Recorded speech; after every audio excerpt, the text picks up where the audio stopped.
PSG নাম শুনলেই কয়েক বছর আগেও চোখের সামনে বেশি উঠত তিন মহাতারকা সমন্বয়ে গড়া কাল্পনিক এক দল।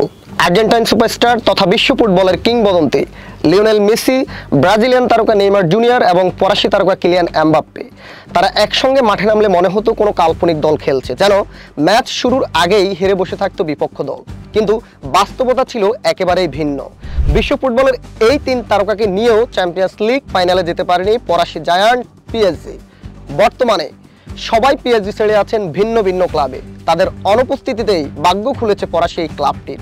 চলতি মৌসুমে আর্সেনালকে হারিয়ে চ্যাম্পিয়ন্স লিগের ফাইনাল নিশ্চিত করেছে লুইস এনরিকের দল।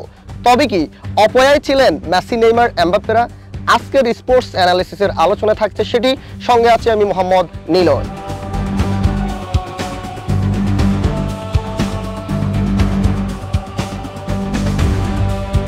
2021 সালে মেসির আগমন, 2017 সালে নেইমারের রেকর্ড ট্রান্সফার আর এমবাপ্পের লোকাল ফুটবলার হিসেবে আগ থেকেই ছিলেন দলে। সবকিছু মিলিয়ে ইউরোপীয় ফুটবলে পিএসজি হয়ে উঠেছিল সুপারস্টার নির্ভর অপ্রতিরোধ্য এক দল। কিন্তু আক্রমণ ভাগে শক্তিশালী লেজেন্ডরা থাকার পরেও ফলাফল বের হয়নি চাহিদা অনুযায়ী। তিনজনে একসঙ্গে অনেক ম্যাচ খেলেছেন, গোল করেছেন, সংবাদের শিরোনাম হয়েছেন, কিন্তু সবচেয়ে কাঙ্ক্ষিত ইউরোপিয়ান চ্যাম্পিয়ন্স লিগ ধরা দেয়নি তাদের সময়ে। তখন প্রশ্ন তোলা হতো কোচের পরিকল্পনা, ডিফেন্সের দুর্বলতা, দলের ভারসাম্যহীনতা নিয়ে। কিন্তু কখনোই ত্রয়ীকে দোষারোপ করার সাহস কেউই দেখাতো না, কারণ তারা ছিল ফুটবল বিশ্বের পোস্টার বয়, এক একজন এক এক যুগের প্রতিনিধিত্বকারী চরিত্র। কিন্তু সময়ের স্রোতে দৃশ্যপট বদলে গেল। নেইমার ইনজুরিতে জর্জরিত হয়ে 2023 সালে সৌদি আরবের ক্লাব আল হিলালে পাড়ি জমালেন। মেসি চলে গেলেন যুক্তরাষ্ট্রের ইন্টার মিয়ামিতে, আর এমবাপ্পে বহু কাঙ্ক্ষিত ট্রান্সফার 2024-25 মৌসুমে যোগ দিলেন রিয়াল মাদ্রিদে। যাদের নিয়ে পিএসজি গর্ব করত তারাই একে একে বিদায় নিলেন। যেখানে দলটি ভেঙে পড়ার কথা, সেখানে দেখা গেল উল্টো দৃশ্য।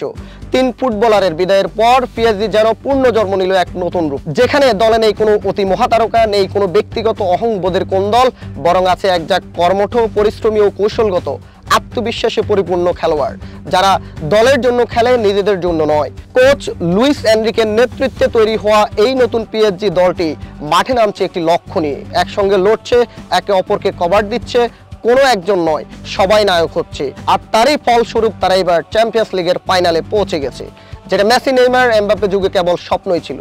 প্রশ্ন উঠতেই পারে, তাহলে কি এই ত্রয়ী ছিল পিএসজির জন্য এক ধরনের অপয়া?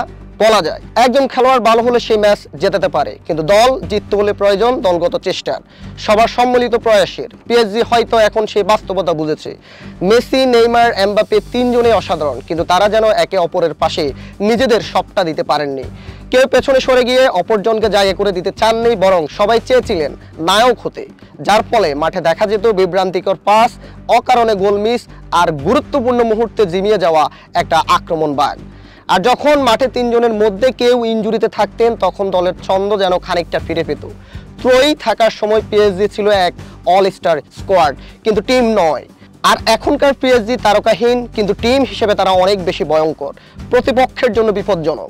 2025 সালে চ্যাম্পিয়ন্স লিগ ফাইনালে ওঠা পিএসজি প্রমাণ করে দিয়েছে যে বড় তারকার চেয়ে বড় কিছু হলো বোঝাপড়া, একতাবদ্ধতার মাঠে নির্দিষ্ট নিয়ম বা কৌশলে খেলা।